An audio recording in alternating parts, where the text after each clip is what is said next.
يا نفس إن لم تظفري لا تجزعي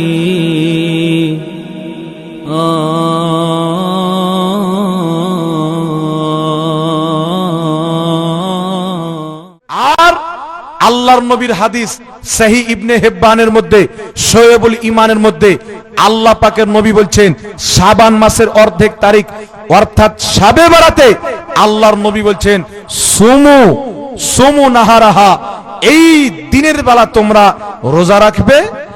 সুমু নাহারাহা ওয়া কুমু লাইলাহা, দিনের বেলা রোজা রাখবে, রাত্রি বেলা ইবাদত করবে। জোরে বলেন সুবহানাল্লাহ। এটা কে বলেছেন? আমার রাসূল বলেছেন দিনের বেলা রোজা রাখবে, রাত্রি বেলা ইবাদত করবে। তাই শাবে বারাতে রোজা যুগ যুগ থেকে মুসলমান রাখছে কি রাখে না বাবা? Wake up to reality. আলহামদুলিল্লাহ ওয়াসসালাতু ওয়াসসালামু আলা রাসূলিল্লাহ। শাবান মাস উপলক্ষে, শাবান মাসের 15 তারিখ তথা শবে বরাত উপলক্ষে আমাদের সমাজে রোজা রাখার বিধান প্রচলিত আছে। হাদিস কোরআনের আলোকে এই রোজা রাখার বিধান কতটা অনুমোদিত, এই ব্যাপারে শরীয়তের হুকুম আহকাম কি, এই নিয়েই আজকের আমাদের আলোচনার শুরুতেই বলে রাখি 15ই শাবান তথা শবে বরাত উপলক্ষে রোজা রাখার ব্যাপারে হাদিসের কিতাবসমূহে শুধুমাত্র 2টি হাদিস পাওয়া যায়, আর এই দুটির প্রত্যেকটি হাদিসই হচ্ছে জাল হাদিস বা অত্যাধিক দুর্বল। এই ব্যাপারে প্রথম হাদিসটি এসেছে সুনানে ইবনে মাজা, হাদিস শরীফ 1388। আলী রাদিয়াল্লাহু তাআলা আনহু সূত্রে বর্ণিত, তিনি বলেন ক্বালা রাসূলুল্লাহ সাল্লাল্লাহু আলাইহি সাল্লাম, আল্লাহ রাসূল সাল্লাল্লাহু আলাইহি সাল্লাম বলেছেন, ইদা কানাত লাইলাতুন নিসফ মিন শাবান, যখন শাবান মাসের অর্ধ রজনী আগমন করবে তথা 15ই শাবান বা শবে বরাত আগমন করবে, ফাকুমু লাইলাহা ওয়াসুমু নাহারাহা আও ইয়াউমাহা, তোমরা রাতের বেলায় জেগে নামাজ আদায় করবে এবং ফাসুমু ইয়াউমাহা, সেই দিন রোজা রাখবে। এই হাদিসটির মান সম্পর্কে মুহাদ্দিসে কেরাম এবং উলামায়ে কেরামগণ বলেছেন হাদিসটি অত্যন্ত দুর্বল, জাইফে জিদ্দান, এমনকি হাদিসটি মৌজু তথা জাল হাদিস।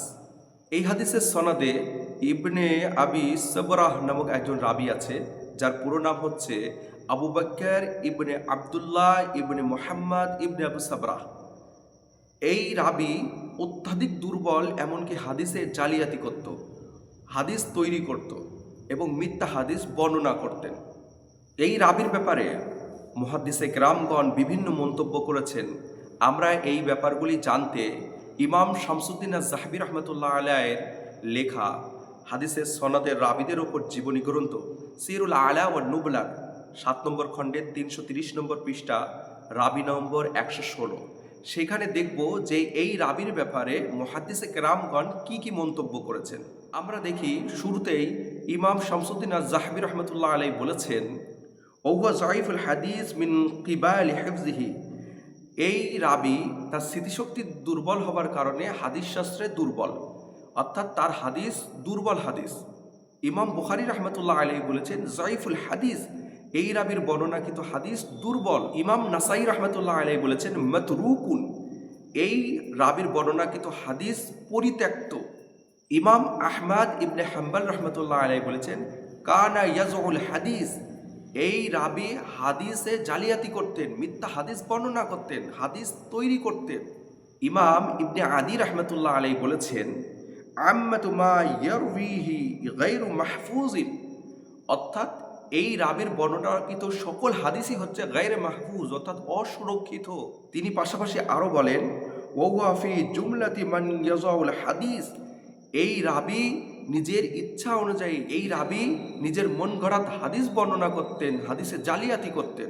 এছাড়াও আমরা এই রাবি সম্পর্কে জানতে দেখব ইমাম জামালউদ্দিন আল মিজ্জি রাহমাতুল্লাহ আলাইহির রচিত তাহজিবুল কামাল ফি আসমাউর রিজাল গ্রন্থে 33 নম্বর খণ্ডে 102 নম্বর পৃষ্ঠায় রাবি নম্বর 7240, সেখানে দেখব মুহাদ্দিসে কেরামগণ এই রাবি সম্পর্কে কি মন্তব্য করেছেন। ইমাম আহমদ ইবনে হাম্বল রাহমাতুল্লাহ আলাইহি বলেন লাইসা বিশাইইন, এই রাবি হাদিস শাস্ত্রে কিছুই না, কানা ইয়াজুল হাদিস, সে হাদিসে জালিয়াতি করত, ওয়ায়ুকযাবু, এবং মিথ্যা বলতো, সে কাজ্জাব ছিল।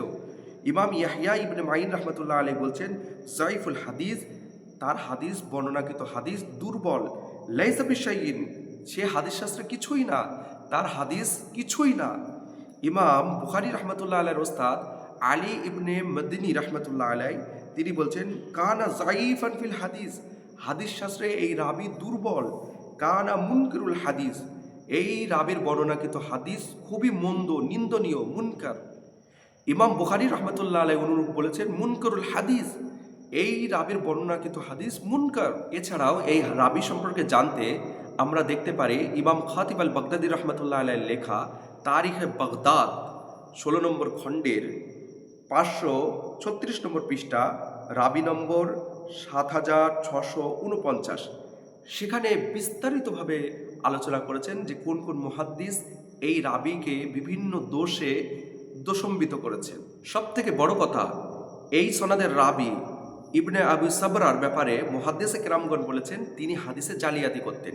এ ব্যাপারে ইমাম ইবনে হাজার আসকালী রহমতুল্লাহ আলাইহি তিনি তার কিতাব তাকরিবুত তাহজিব গ্রন্থের 623 নম্বর পৃষ্ঠা, রাবি নম্বর 7973, সেখানে বলেছেন রমুহু বিল ওয়াজি', মুহাদ্দিসে কেরামগণ হাদিস জালিয়াতি করার তীর তার দিকে নিক্ষেপ করেছেন। এছাড়াও ইমাম ইবনে হিব্বান রহমতুল্লাহ আলাইহি তিনি তার কিতাব আল মাজরুহিন 2 নম্বর খণ্ডের 501 নম্বর পৃষ্ঠা, রাবি নম্বর 1254, সেখানে এই রাবির ব্যাপারে কি কি বলেছেন আমরা একটু পড়ে আপনাদের শোনাই। কানা মিম্মান ইয়ারউল মাওযুআত আনিল আসবাত, তিনি সিকাহ অর্থাৎ গ্রহণযোগ্য বিশ্বস্ত রাবির থেকে জাল হাদিস বর্ণনা করতেন, অর্থাৎ বিশ্বস্ত রাবির নাম নিয়ে সে জাল হাদিস বর্ণনা করতেন। লা তাহাল্লু কিতাবু হাদিসুহু, তার কোনো হাদিসই কিতাবে বর্ণনা করা এটা হালাল না, জায়েজ না। ওয়ালা লিহতাজ্জা বিহি, আর তার হাদিস দ্বারা দলিল গ্রহণ করা এটা বৈধ নয়। কানা আহমদ ইবনে হাম্বল রাহমাহুল্লাহ তাআলা আনহু ইউকাযযিবুহু, ইমাম আহমদ ইবনে হাম্বল রাহমাতুল্লাহ আলাইহি বলেছেন সে হাদিস শাস্ত্রে মিথ্যা বলতো। ওয়াকালা ইয়াহইয়া ইবনে মাইন লাইসা হাদিসুহু বিশাইইন, ইমাম ইয়াহইয়া ইবনে মাইন রাহমাতুল্লাহ আলাইহি বলেছেন সে হাদিস শাস্ত্রে কিছুই না বা তার হাদিস কিছুই না। এছাড়াও ইমাম ইবনে জাওজি রহমতুল্লাহ আলাইহি তিনি তার কিতাব আয-যুআফাউল মাতরুক 2 নম্বর খণ্ডের 131 নম্বর পৃষ্ঠায়, রাবি নম্বর 2067, সেখানেও এই একই কথা বলেছেন যে এই রাবি হাদিসে জালিয়াতি করতেন। এছাড়াও উক্ত কিতাবের 3 নম্বর খণ্ডের 79 নম্বর পৃষ্ঠা, রাবি নম্বর 3091, সেখানেও তিনি বলেছেন যে এই রাবি ইবনে আবি সাবরা তিনি সিকা রাবি বিশ্বস্ত রাবিদের নাম করে জাল হাদিস বর্ণনা করতেন। এছাড়াও ইমাম আকিলি রহমতুল্লাহ আলাইহি তিনি তার যুআফাউল কাবীর গ্রন্থের 2 নম্বর খণ্ডে 271 নম্বর পৃষ্ঠা, রাবি নম্বর 831, সেখানেও তিনি এই একই কথা বলেছেন যে এই রাবি বিশ্বস্ত রাবিদের নাম করে জাল হাদিস বর্ণনা করতেন। এছাড়াও ইমাম বুরহানুদ্দিন হালবি রাহমাহুল্লাহ তাআলা আনহু তিনি তার কাশফুল হাসিস নামক গ্রন্থের 286 নম্বর পৃষ্ঠা, রাবি নম্বর 859, সেখানে তিনি বলেছেন কানা ইয়াজুল হাদিস, এই রাবি হাদিসে জালিয়াতি করতেন।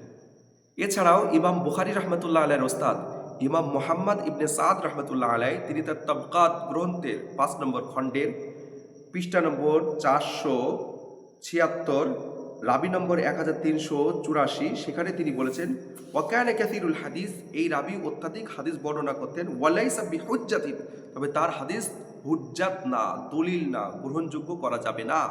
এছাড়াও এই রাবি সম্পর্কে জানতে আমরা দেখতে পারি ইমাম ইবনে হাজার আসকালানী রহমতুল্লাহ আলাইহির লেখা তাহজিবুত তাহজিব 18 নম্বর খণ্ডের 102 নম্বর পৃষ্ঠা, রাবি নম্বর 8493, সেখানে ইমাম ইবনে হাজার আসকালানী রহমতুল্লাহ আলাইহি বিভিন্ন মুহাদ্দিসদের মতামত তার ব্যাপারে তুলে ধরেছেন। সেখানে আমরা দেখি ইমাম আবু আবদুল্লাহ আল হাকিম রহমতুল্লাহ আলাইহি যিনি 405 হিজরিতে মৃত্যুবরণ করেছেন, তিনি এই রাবির ব্যাপারে বলেছেন ইয়ারাউল হাদিসুল মাওযুআত আনিশ শুয়ুখুল আযবাত, এই রাবি অর্থাৎ ইবনে আবি সাবরা তিনি তার সিকা গ্রহণযোগ্য বিশ্বস্ত তার ওস্তাদের নাম করে জাল হাদিস বর্ণনা করতেন। এছাড়াও ইমাম আবু আহমদ আল হাকিম রহমতুল্লাহ আলাই, যিনি 378 হিজরিতে মৃত্যুবরণ করেছেন, তিনি তার আল আসামি আল কুন্নি নামক গ্রন্থের 1 নম্বর খণ্ডে 349 নম্বর পৃষ্ঠা, রাবি নম্বর 653, সেখানে তিনি বর্ণনা করেছেন লাইসা বিকাবিয়ুল ইনদাহুম, মুহাদ্দিসদের নিকট এই রাবি শক্তিশালী না। কবি মানে শক্তিশালী না, স্ট্রং না। সুতরাং এই মর্মে বর্ণনাকৃত এই প্রথম হাদিসটি জাল হাদিস, আর এটা সকলেই স্বীকৃতি দিয়েছেন, সকলেই মেনে নিয়েছেন। যেমন আমাদের পশ্চিম বাংলার হানাফি মাজহাবের দেওবন্দি ঘরানার আলেম মুফতি নাসিরউদ্দিন চাঁদপুরি হাফিজহুল্লাহ, তিনি স্বয়ং বলেছেন এই হাদিসটি জাল হাদিস। এছাড়াও শাবান মাসের 15 তারিখ তথা শবে বারাতের রোজা সংক্রান্তে অপর একটি হাদিস বর্ণনা করা হয়েছে। ইমাম বাইহাকি রহমতুল্লাহ আলাই, তিনি তার শুআবুল ঈমান গ্রন্থের 3841 নম্বর হাদিসে বর্ণনা করেছেন যে আল্লাহ রসুল সাল্লাল্লাহু আলাইহি সাল্লাম বলেছেন, ফাইন আসবাহা ফি যালিকাল ইয়াউম সাইমান, যদি কোনো ব্যক্তি এই দিনে অর্থাৎ 15ই শাবান অর্থাৎ নিসফ শাবান শবে বারাতে রোজা রাখে, কানা লাহু কাসিয়ামু সানাতাইনি, তাহলে তার 2 বছরের রোজা রাখা সওয়াব তার আমলনামায় লিখে দেওয়া হবে। সানাতা মাজিয়াতান, তার বিগত পূর্ববর্তী 1 বছর, ওয়াসানাতা মুস্তাকবিলাত, এবং মুস্তাকবেল অর্থাৎ ভবিষ্যতের 1 বছর তার সওয়াব আমলনামায় লিখে দেবে। অর্থাৎ তার পূর্ববর্তী গত বছরের 1 বছর রোজা রাখার সওয়াব এবং ভবিষ্যতের 1 বছর রোজা রাখার সওয়াব তার আমলনামায় লিখে দেওয়া হবে।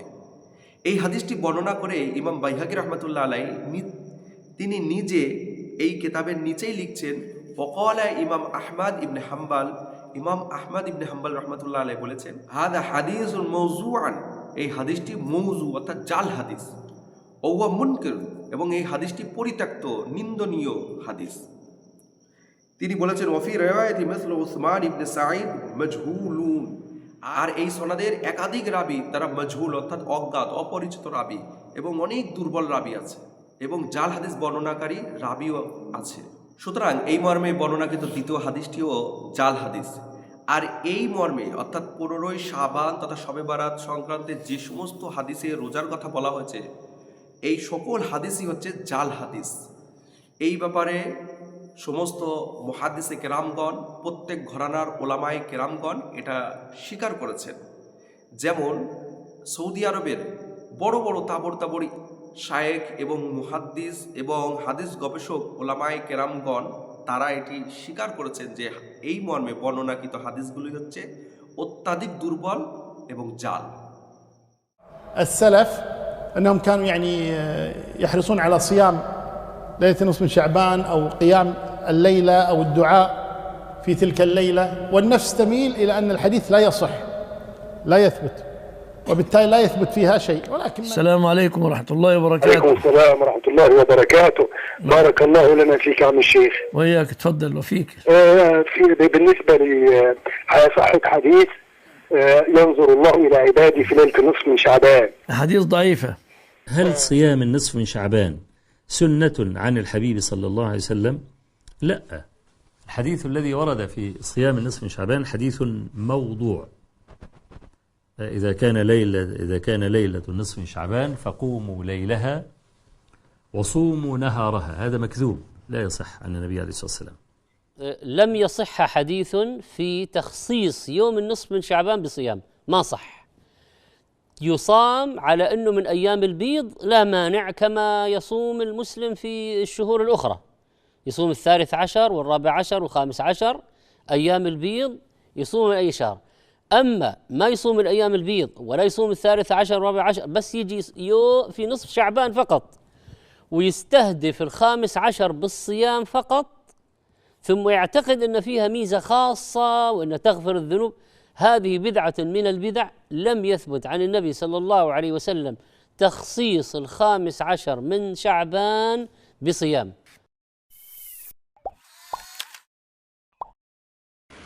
ما حكم صيام يوم النصف من شعبان؟ مندوب، مستحب؟ لأنه يوم من الأيام البيض الغر الذي يستحب ويندب صيامها. نصف شعبان وهو 15 يستحب صيامه كيوم ثالث من الأيام القمرية البيض. أما ما حكم إحياء ليلة النصف من شعبان لا أصل له، ولو كان من هدي النبي صلى الله عليه وسلم لوصل إلينا ولنقل إلينا بالتواتر، ولم يصح عن النبي صلى الله عليه وسلم. والحديث رواه ابن ماجه من حديث علي رضي الله عنه، هكذا تقول الرواية. كلمات الرواية المزعومة أنه صلى الله عليه وسلم قال: إذا كان ليلة النصف من شعبان فقوموا ليلها وصوموا نهارها. إذا كان ليلة النصف من شعبان فقوموا ليلها وصوموا نهارها. الكل يذكر هذه الرواية، والرواية كما ذكرت في سنن ابن ماجه، والحديث ضعيف جدا جدا، بل هناك من أهل العلم من حكم عليه بالوضع. هناك من أهل العلم من قال موضوع. موضوع يعني إيه؟ يعني مكذوب على علي ومكذوب على الحبيب النبي صلى الله عليه وآله وسلم. ولا يتسع الوقت لتفنيد السند لأبين لكم هذا، لكنه حديث موضوع حكم عليه بالوضع الشيخ الألباني وغيره في ضعيف سنن ابن ماجه. الأحاديث الواردة في هذا منها ما يروى في ذلك عن النبي صلى الله عليه وسلم: إذا كان ليلة النصف من شعبان فأحيوا ليله وصوموا نهاره. وهذا أيضا حديث لا يثبت عن النبي عليه الصلاة والسلام وهو مطروح. وقد نص غير واحد من العلماء على أنه لا يثبت عن النبي عليه الصلاة والسلام في عبادة معينة في ليلة النصف من شعبان. এছাড়াও উপমহাদেশে আহলে হাদিস সম্প্রদায়ের উলামায়ে কেরামগণ যেমন মতিউর রহমান মাদানী হাফিজাহুল্লাহ তিনিও স্বীকার করেছেন এই ধরনের হাদিস এগুলি অত্যন্ত দুর্বল এবং জাল। খাস করে 15 শাবান রোজা রাখা দিনে এই হাদিস ভিত্তিহীন, সহি নয়, যার ফলে এটিকে আমাদের দেশের মানুষরা শবে বরাতের রোজা বলে। এটি সুন্নত নয়, বরং এটি বিদআত। শুধু 15 তারিখে রোজা রাখবেন আপনি, এটি বিদআত। আগে রাখেন তাহলে ঠিক আছে, 13, 14, 15 আইয়ামে যাচ্ছেন, অসুবিধা নেই। কিন্তু শবে বরাত বললেই হ্যাঁ মন গড়া একটা দিবস, আর সেই দিনে রোজা রাখার ফজিলত এই মর্মে, হ্যাঁ সোমো নাহার ওয়াকুমু লাইলাহা, রাত্রে তোমরা কিয়াম করো, হ্যাঁ রাত যাপন করো, আর দিনে রোজা রাখো, হাদিস জাল হাদিস, সহি নয়। এই মর্মে সহি বা কোনো প্রমাণিত দলিল নেই, যার ফলে এটি বিদআত। খাস করে ওই রাতে শুধু তাহাজ্জুদ পড়বো, এটাও জায়েজ নয়। কিন্তু ডেলি তাহাজ্জুদ পড়েন, চেষ্টা করেন আপনি, তার মধ্যে 15 তারিখও পড়লেন, কোনো অসুবিধা নেই। কিন্তু খাস করে শবে বরাতের রাত জাগবো, যেমন শবে কাদার জাগি, এটা বিদআত। জি, তো এসব বিদআত থেকে বেঁচে থাকবেন আর সুন্নত মোতাবেক আমলের চেষ্টা করবেন, যদিও অল্পই হোক না কেন। জি, বারাকাল্লাহু ফিক। এছাড়াও উপমহাদেশের একজন গণ্য এবং বরেণ্য হানাফি দেওবন্দি ঘরানার আলেম শেখ নাসিরউদ্দিন চাঁদপুরি হাফিজাহুল্লাহ তিনিও স্বীকার করেছেন যে এই হাদিসটি জাল হাদিস। এরপর আমরা আলোচনা করছি হাদিসে, বিশেষ করে শাবান মাসের 15 তারিখে অর্থাৎ শবে বরাতের দিন রোজা রাখার কোনো প্রমাণ আছে কি? এ সম্পর্কে সার কথা হলো, শবে বরাতের দিন রোজা রাখা সম্পর্কে হাদিসের ভান্ডারে কেবল 2টি হাদিস বর্ণিত আছে, এবং উভয় হাদিস হযরত আলী ইবনে আবি তালিব রাদিয়াল্লাহু তাআলা আনহুর সূত্রে বর্ণিত। তবে হাদিস 2টি মাউযু, অর্থাৎ জাল হাদিস। আর আমরা জানি জাল হাদিস দ্বারা শরিয়াতের কোনো মাসলা প্রমাণিত হয় না। শবে বারাআতের রোজা সম্পর্কে প্রথম জাল হাদিস শুআবুল ঈমান লিল বাইহাকির 3841 নম্বর হাদিস। শুআবুল ঈমানের খণ্ড নম্বর 3 পৃষ্ঠা নম্বর 386-তে এই হাদিসটি বর্ণিত আছে। ইমাম বাইহাকি রাহিমাহুল্লাহ হাদিসটি বর্ণনা করার পরে নিজেই লিখেছেন, ইমাম আহমদ ইবনে হাম্বল রাহিমাহুল্লাহ বলেছেন এই হাদিসটি মাউজু। ইমাম ইবনুল জাওজি রাহিমাহুল্লাহ কিতাবুল মাউজুআতি খণ্ড নম্বর 2 পৃষ্ঠা নম্বর 52-তে লিখেছেন যে হাদিসটি মাউজু। হাদিসটিতে নাকি রাসূলুল্লাহ সাল্লাল্লাহু আলাইহি ওয়াসাল্লাম বলেছেন, যে ব্যক্তি শবে বারাতের দিন রোজা রাখবে আল্লাহ রাব্বুল আলামিন তার আমল নামায় 2 বছর রোজা রাখার সওয়াব দান করবেন।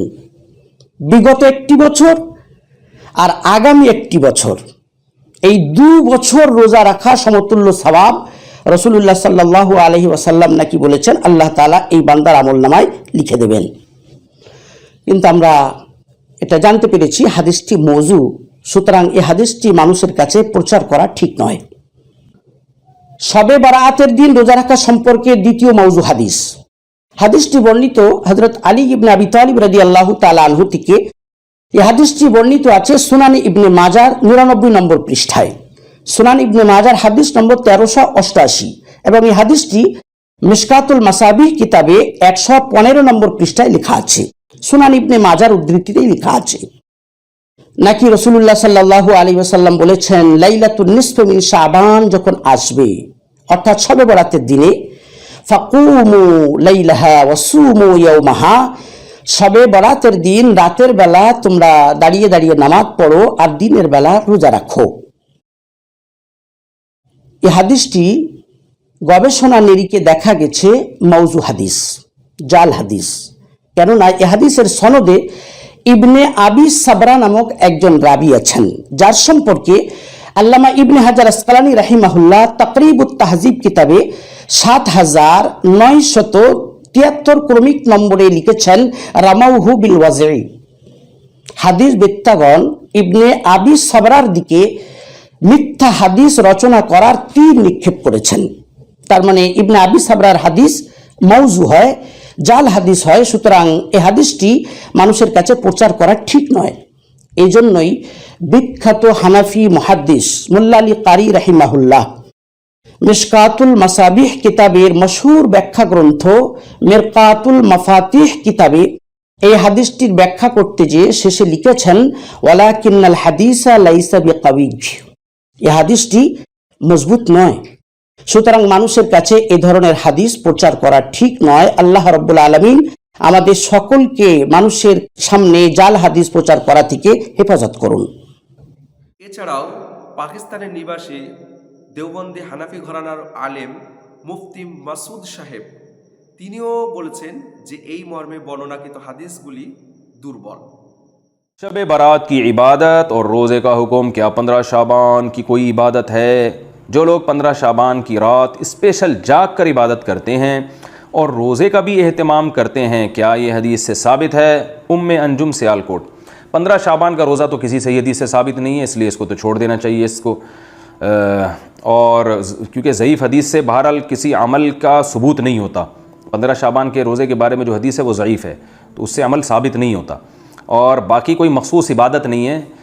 और 15 शाबान में बहुत इख्तलाफ है उलमा का कि ये इसकी रात की कोई फ़जीलत है भी या नहीं। बहरहाल जमहूर इसकी फ़जीलत के क़ाइल हैं, तो अगर कोई इसकी फ़जीलत की बिना पर इबादत करना चाहे तो इबादत का कोई मखसूस तरीक़ा नहीं है, जैसे चाहें इबादत करें, बल्कि मखसूस तरीक़ा ईजाद कर लेना ये बिदअत है।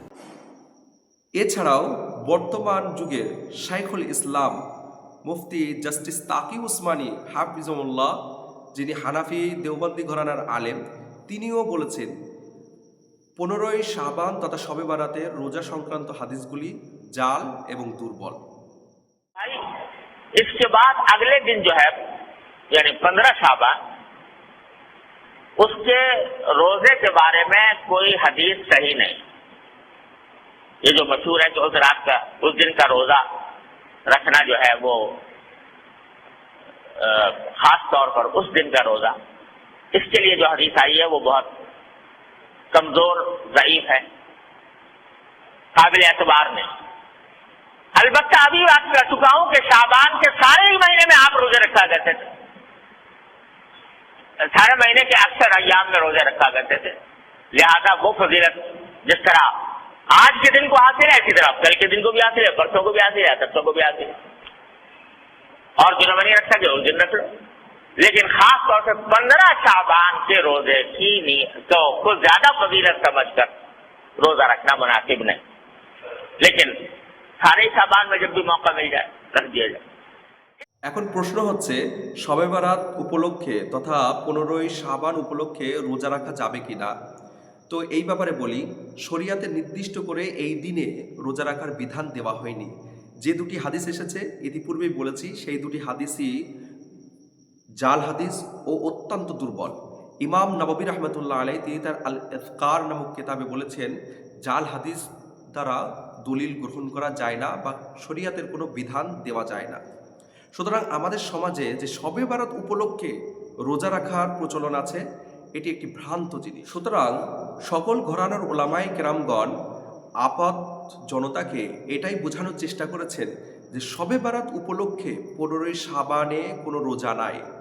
কিন্তু কেউ যদি তার অভ্যাসগত দিক থেকে কেউ যদি বছরে যেমন 5টা দিন ব্যতি রেখে 2 ঈদ এবং কুরবানি ঈদের পরবর্তী 3 দিন এই 5টা দিন ছাড়া অন্যান্য দিনে যদি রোজা রাখে, এগুলো হচ্ছে বাইনা জাওয়াজ, অর্থাৎ জায়েজ আছে, অনুমোদিত, মুবাহ।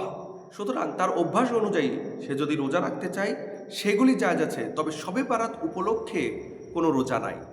এ মর্মে আমরা দেখি সুনানে তিরমিজি শরীফের 776 নম্বর হাদিসে এসেছে, উম্মে সালামা রাদিয়াল্লাহু তাআলা আনহা বর্ণনা করেন, মা রায়তু নবী সাল্লাল্লাহু আলাইহি সাল্লাম ইয়াসুমু শাহরাইন মুতাতাবিআইন ইল্লা শাবান ওয়া রমাজান। অর্থাৎ আমি আল্লাহ রাসূল সাল্লাল্লাহু আলাইহি সাল্লামকে পরপর 2 মাস একাধারে 2 মাস শাবান এবং রমজান ব্যতীত অন্য কোনো মাসে এইভাবে রোজা রাখতে দেখিনি। অর্থাৎ আল্লাহ রাসূল সাল্লাল্লাহু আলাইহি সাল্লাম শাবান এবং রমজান মাসের রোজা রাখতেন এই দুটি মাসেই। এই হাদিসটি বর্ণনা করে ইমাম তিরমিজি রহমতুল্লাহ আলাই হাদিসের মান সম্পর্কে বলেছেন, হাদিসে উম্মে সালামা হাদিসুল হাসানুন। উম্মে সালামার বর্ণনাকৃত এই হাদিসটি হাসান পর্যায়ের হাদিস। এছাড়াও সুনানে তিরমিজি শরীফের পরবর্তী হাদিস অর্থাৎ 737 নম্বর হাদিসে এসেছে, আমাজান আয়েশা সিদ্দিকা রাদিয়াল্লাহু তাআলা আনহা অনুরূপ হাদিস বর্ণনা করেছেন। তিনি বলেছেন, আমি আল্লাহ রাসূল সাল্লাল্লাহু আলাইহি সাল্লামকে দেখেছি তিনি শাবান মাসের প্রায় রোজা রাখতেন। তিনি বলছেন কালিলান, অল্প কিছু দিন ছাড়া, ইয়াসুমুহু কুল্লাহু, আল্লাহ রাসূল সাল্লাল্লাহু আলাইহি সাল্লাম অধিকাংশই পুরো শাবান মাসের অধিকাংশ দিনই আল্লাহ রাসূল রোজা রাখতেন, কয়েকদিন ব্যতীত। এই হাদিস দুটির ব্যাখ্যায় ইমাম আবু হানিফা রহমতুল্লাহ আলাইয়ের ছাত্র ইমাম আবদুল্লাহ ইবনে মুবারক রহমতুল্লাহ আলাই যেটি বলেছেন, ইমাম তিরমিজি রহমতুল্লাহ আলাই তিনি তার সুনানে তিরমিজি শরীফের 737 নম্বর হাদিসে নিচেই বর্ণনা করেছেন যে এটা আরবির একটা প্রচলন বাক্য, যে কোনো ব্যক্তি যদি অধিকাংশ জিনিসটাই করে ফেলে তাহলে বলা হয় পুরো জিনিসটাই তিনি করেছেন। তাই আল্লাহ রাসূল সাল্লাল্লাহু আলাইহি সাল্লাম শাবান মাসের কয়েকদিন ছাড়া বাকি দিনগুলি রোজা রাখতেন। তাই বলা হয়েছে যে রাসূল সাল্লাল্লাহু আলাইহি সাল্লাম পুরো শাবানটাই রোজা রেখেছেন। সুতরাং কেউ যদি শাবান মাসে পুরোটাই রোজা রাখতে চায় জায়েজ আছে। তবে কোনো ব্যক্তি যদি এইভাবে লাগাতার রোজা রাখেন না বা অভ্যাসগত দিক থেকে তিনি রোজা রাখেন না ইতিপূর্বে, তবে 15ই শাবান নির্ধারিতভাবে 15ই শাবান রোজা রেখেছেন, তাহলে আমরা দেখি সহিহ হাদিসে 15ই শাবান নির্ধারিতভাবে 15ই শাবান অর্থাৎ নিসফ শাবানে রোজা রাখার নিষেধাজ্ঞা এসেছে। এ ব্যাপারে আমরা দেখি সুনানে তিরমিজি শরীফের 738 নম্বর হাদিসে এসেছে, আবু হুরায়রা রাদিয়াল্লাহু তাআলা আনহু বর্ণনা করেন যে আল্লাহ রাসূল সাল্লাল্লাহু আলাইহি সাল্লাম বলেছেন, ইদা বাকিয়া লাইলাতু নিসফ শাবান, যখন অর্ধ শাবান বাকি থাকে অর্থাৎ নিসফ শাবান অর্ধ শাবান বাকি থাকবে, ফালা তাসুমু, তোমরা রোজা রাখবে না। অর্থাৎ কোনো ব্যক্তি রোজা রাখতেন না, কিন্তু 15ই শাবান থেকে অর্ধ শাবান তথা নিসফ শাবান 15ই শাবান থেকে সে রমজানের প্রস্তুতি গ্রহণ করার জন্য রোজা রাখতে শুরু করেছে। আল্লাহ রাসূল বলেন এই ধরনের রোজা তোমরা ফালা তাসুমু, এই ধরনের রোজা তোমরা রাখবে না। হাদিসেই এসেছে নিসফে মিন শাবান, শাবানের অর্ধ দিবসে ফালা তাসুমু, তোমরা রোজা রাখবে না। এই হাদিসটি বর্ণনা করে ইমাম তিরমিজি রাহমাতুল্লাহ আলাইহি হাদিসটির মান সম্পর্কে বলেছেন, হাদিসে আবু হুরায়রা হাদিসুল হাসানুন সহিহুন। আবু হুরায়রা রাদিয়াল্লাহু তাআলা আনহু এই বর্ণনাকৃত হাদিসটি হাসান সহিহ। তাহলে আমরা দেখলাম কোনো ব্যক্তি শাবান মাসের অর্ধ পূর্ব থেকে রোজা রাখতেন না, হঠাৎ করে পরবর্তী থেকে রোজা রাখা শুরু করছেন রমজানের প্রস্তুতি গ্রহণ করে, এই ধরনের রোজা রাখার নিষেধাজ্ঞা এসেছে। তবে কোনো ব্যক্তি যদি পূর্ব থেকেই রোজা রাখতেন, তার অভ্যাসগতভাবে তিনি পরবর্তীতেও রোজা রাখতে চায়, তাহলে এটা জায়েজ আছে। যেমনটা আমরা ইতিপূর্বে বলেছি, বছরের 5টি দিন ছাড়া অন্যান্য দিনে রোজা রাখা জায়েজ আছে। তবে উত্তম হচ্ছে দাউদ আলাইহিস সালামের মতো রোজা রাখা। তিনি একদিন খেতেন এবং অপর দিন রোজা রাখতেন। এই ব্যাপারে সুনানে নাসাই শরীফের 2405 নম্বর হাদিসে এসেছে, আল্লাহ রসুল সাল্লাল্লাহু আলাইহি সাল্লাম বলেছেন, আফজালুস সিয়াম সিয়াম দাউদ আলাইহিস সালামের রোজাটাই হচ্ছে সর্বোত্তম রোজা। তিনি কি করতেন? কানা ইয়াসুমু ইয়াওমান, তিনি একদিন রোজা রাখতেন, ওয়া ইফতিরু ইয়াওমান, এবং অপর দিন তিনি ইফতার করতেন, অর্থাৎ আহার করতেন, তিনি রোজা থাকতেন না। এই পদ্ধতিকে রাসূল সাল্লাল্লাহু আলাইহি ওয়াসাল্লাম বলেছেন যে আফজালুস সিয়াম, সর্বোত্তম সিয়াম। অন্য হাদিসে এসেছে আহাব্বু সিয়াম ইলাল্লাহ আযজা ওয়া জাল্লা, আল্লাহর নিকট সবথেকে মাহবুব রোজা এটাই, সবথেকে পছন্দনীয় রোজা। একদিন খাবেন, অপর দিন রোজা রাখবেন। আরও একটি দিক হলো যে আরবি মাসের প্রত্যেক মাসের মধ্যবর্তী 3টি করে রোজা রাখা, যাকে বলা হয় আইয়ামে বীজ। এই ব্যাপারে সুনানে নাসাই শরীফের 2407 এবং 2410 নম্বর হাদিসে এসেছে, আল্লাহ রসুল সাল্লাল্লাহু আলাইহি সাল্লাম বলেছেন, সাওমু সিয়াজাতুল লাইলিন মিন কুল্লি শাহরিন সাওমুদ দাহরি, যদি কোনো ব্যক্তি প্রত্যেক মাসে 3টি করে রোজা রাখে, তাহলে তার আমলনামায় গোটা বছরে অর্থাৎ 365 দিনের রোজা রাখার ফজিলত তার আমলনামায় লিখে দেওয়া হবে। একে বলা হয় আইয়ামে বীজের রোজা। এই রোজাকে আল্লাহ রসুল সাল্লাল্লাহু আলাইহি সাল্লাম উত্তম রোজা বলেছেন। সুনানে নাসাই শরীফের 2413 নম্বর হাদিসে এসেছে, আল্লাহ রসুল সাল্লাল্লাহু আলাইহি সাল্লাম বলেছেন, সিয়ামুন হাসানুন সালাসাতি আইয়ামিন মিন শাহরিন, আর প্রত্যেক মাসে 3টি করে রোজা রাখা, এটাই হচ্ছে সিয়ামুন হাসানুন, উত্তম রোজা, সুন্দর রোজা। প্রত্যেক মাসে 3টি করে রোজা রাখা, একে বলা হয় আইয়ামে বীজ। এই মর্মে সুনানে নাসাই শরীফের 2422 নম্বর হাদিসে এসেছে, আল্লাহ রসুল সাল্লাল্লাহু আলাইহি সাল্লাম বলেছেন, আইয়ামে বীজ সালাসা আশারা, যে আইয়ামে বীজ অর্থাৎ প্রত্যেক মাসের মধ্যবর্তী 3টি রোজা, সেটা হচ্ছে 13 তারিখে, ও আরবা আশারা 14 তারিখে, ও খামসা আশারা এবং 15 তারিখে। তাহলে 13, 14, 15 প্রত্যেক মাসে এই 3টি রোজা রাখা হচ্ছে সুন্নাহ রোজা। পূর্ববর্তী ওলামায়ে কেরামগণ বা আমাদের সমাজ সম্ভবত এই 3টি রোজা রাখার কারণেই তারা শাবান মাসে 13, 14, 15 রোজা রাখতেন, বা শাবান মাসের মধ্যবর্তী রোজা বা নিসফে শাবানের রোজা রাখতেন। সেটাকে আমাদের আওয়াম সমাজ, সাধারণ সমাজ ভুল মনে করে বিভ্রান্তিতে পতিত হয়েছেন যে এটা হচ্ছে শবে বারাতের রোজা। মুদ্রা কথা হচ্ছে, শরিয়াত যেটি নির্ধারণ করে যায়নি, আমরা আমাদের পক্ষ থেকে সেটা কখনোই নির্ধারণ করতে পারি না। শরিয়াত যেহেতু এক্ষেত্রে শাবানের নির্দিষ্ট রোজার কথা আমাদের বিধান দেয়নি, সুতরাং আমরাও শাবান মাসে শবে বারাত উপলক্ষে কোনো রোজার বিধান দিতে পারি না। বরং নির্দিষ্ট করে কোনো দিনে রোজা রাখা নিজের পক্ষ থেকে, এটা রাসূল সাল্লাল্লাহু আলাইহি ওয়াসাল্লাম মানা করেছেন। যেমন সুনানে তিরমিজি শরীফের 743 নম্বর হাদিসে এসেছে, আল্লাহ রসুল সাল্লাল্লাহু আলাইহি সাল্লাম বলেছেন, নির্দিষ্ট করে জুম্মার দিনে তোমরা রোজা রাখবে না। রসুল সাল্লাল্লাহু আলাইহি সাল্লাম বলেছেন, লা ইয়াসুমু আহাদুকুম ইয়াউমাল জুমআতি, তোমরা যখন জুম্মার দিন আগমন করবে সেই দিন রোজা রাখবে না নির্দিষ্টভাবে জুম্মার দিন। তবে কি করবে? ইল্লা আন ইয়াসুমু ক্বাবলাহু আও ইয়াসুমু বাদাহু, তবে জুম্মার পূর্ববর্তী একদিন মিলিয়ে অথবা পরবর্তী একদিন মিলিয়ে তোমরা 2টি করে রোজা রাখবে। নির্দিষ্টভাবে জুম্মার দিন উপলক্ষে তোমরা রোজা করবে না। এছাড়াও রাসূল সাল্লাল্লাহু আলাইহি সাল্লাম নির্দিষ্ট করে শনিবারে রোজা রাখতে মানা করেছেন। এ ব্যাপারে সুনানে তিরমিজি শরীফের 744 নম্বর হাদিসে এসেছে, আল্লাহ রাসূল সাল্লাল্লাহু আলাইহি সাল্লাম বলেছেন, লা তাসুমু ইয়াউমাস সাবতি, আর তোমরা নির্দিষ্ট করে শনিবারে রোজা রাখবে না। হয় পূর্ববর্তী কোনো একদিন মিলাবে, নাহলে পরবর্তী কোনো একদিন মিলিয়ে সপ্তাহে 2টি করে রোজা রাখার চেষ্টা করবে। নির্ধারিতভাবে কোনো দিনে যেগুলো নওয়াফিল, অনুমোদিত, মুবাহ, সেই দিনগুলি নিজের ওপর নির্ধারণ করে নেওয়া বা সমাজের ওপর নির্ধারণ করে চাপিয়ে দেওয়া, এটা শরিয়াত অনুমোদন করে না। এখন একটি জানার বিষয় হচ্ছে যে আমাদের সমাজে অনেকেই বলে থাকেন, রোজা রাখা তো ভালো জিনিস, তাহলে কেন রোজা রাখবো না? অবশ্যই রোজা রাখা ভালো জিনিস, কিন্তু নিজের পক্ষ থেকে শরিয়াত বানিয়ে নেওয়া, নিজের পক্ষ থেকে কোনো জিনিসকে নির্ধারণ করে নেওয়া, নিজের ওপর লাজিম করে নেওয়া, এটা শরিয়াত অনুমোদন করে না। এ ব্যাপারে একটি সুন্দর উদাহরণ দেওয়া যেতে পারে। যেটি আছে সুনানে নাসাই শরীফের 2401 থেকে 2405 নম্বর হাদিসে হযরতে আব্দুল্লাহ ইবনে আমর ইবনে আস রাদিয়াল্লাহু তাআলা আনহুর একটি ঘটনা যা তিনি বর্ণনা করেছেন। তিনি বলেন, আমি বছরের প্রতিটি দিনেই রোজা রাখতাম। এই বিষয়টি জানতে পেরে রাসূল সাল্লাল্লাহু আলাইহি সাল্লাম আমাকে এমনটা করতে নিষেধ করেন। এ মর্মে সুনানে নাসাই শরীফের 2401 নম্বর হাদিসে বিস্তারিত ঘটনাটি বর্ণনা করা হয়েছে। আব্দুল্লাহ ইবনে আমর ইবনে আস রাদিয়াল্লাহু তাআলা আনহু বলেন, একদা রাসূলুল্লাহ করিম সাল্লাল্লাহু আলাইহি সাল্লাম আমার কাছে আসলেন এবং বললেন, ইয়া আব্দুল্লাহ ইবনে আমর, হে আব্দুল্লাহ ইবনে ওমর, ইন্নাকা তাসুমুদ দাহরি, আমি শুনেছি তুমি নাকি বছরের প্রতিটি দিনেই রোজা রাখো, অকুমুল লাইল, এবং সারা রাত ধরে নামাজ পড়ো, বা ইন্নাকা ইদা ফাআলতা যালিকা, শুনে রাখো যদি তুমি এমনটা করতে থাকো, হাজামাতাল আইনু, তোমার চোখ দুর্বল হয়ে যাবে, ওয়া নাফিহাত লাহু নাফসু, এবং তোমার শরীর দুর্বল হয়ে পড়বে, লা সামা মান সামাল আবাদা, যে ব্যক্তি বছরের প্রতিটি দিনই রোজা রাখলো, দাইমান সর্বদা রোজা রাখলো, সে যেন রোজাই করলো না, তার রোজা গ্রহণ করা হলো না।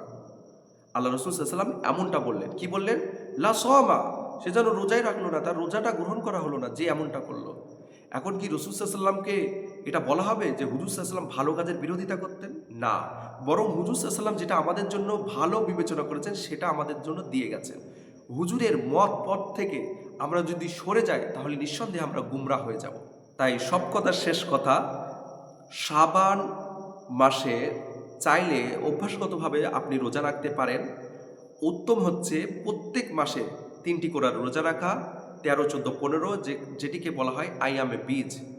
অন্যথায় নির্ধারিতভাবে সবে বারাতে রোজা আছে বলে এই রোজা পালন করা, এটা মূলত শরিয়াতের নামে ছলচাতুরি করা। যেটা শরিয়াত অনুমোদিত করেনি, শরিয়াতে নাই, সেইটা শরিয়াত বলে আপনি প্রচার প্রসার করে গুনাহের হকদার হবেন। সুতরাং আল্লাহ সুবহানাহু ওয়া তাআলা আমাদেরকে সকল প্রকার ফিতনা থেকে হেফাজত করুন এবং কোরআন হাদিস বুঝে আমল করার তৌফিক দান করুন। আমিন। সুবহানাল্লাহি ওয়া বিহামদিহি, সুবহানাল্লাহিল আযীম, ওয়া নাশহাদু আল্লা ইলাহা ইল্লাল্লাহু ওয়া আস্তাগফিরুহু ওয়া আতুবু ইলাইহি।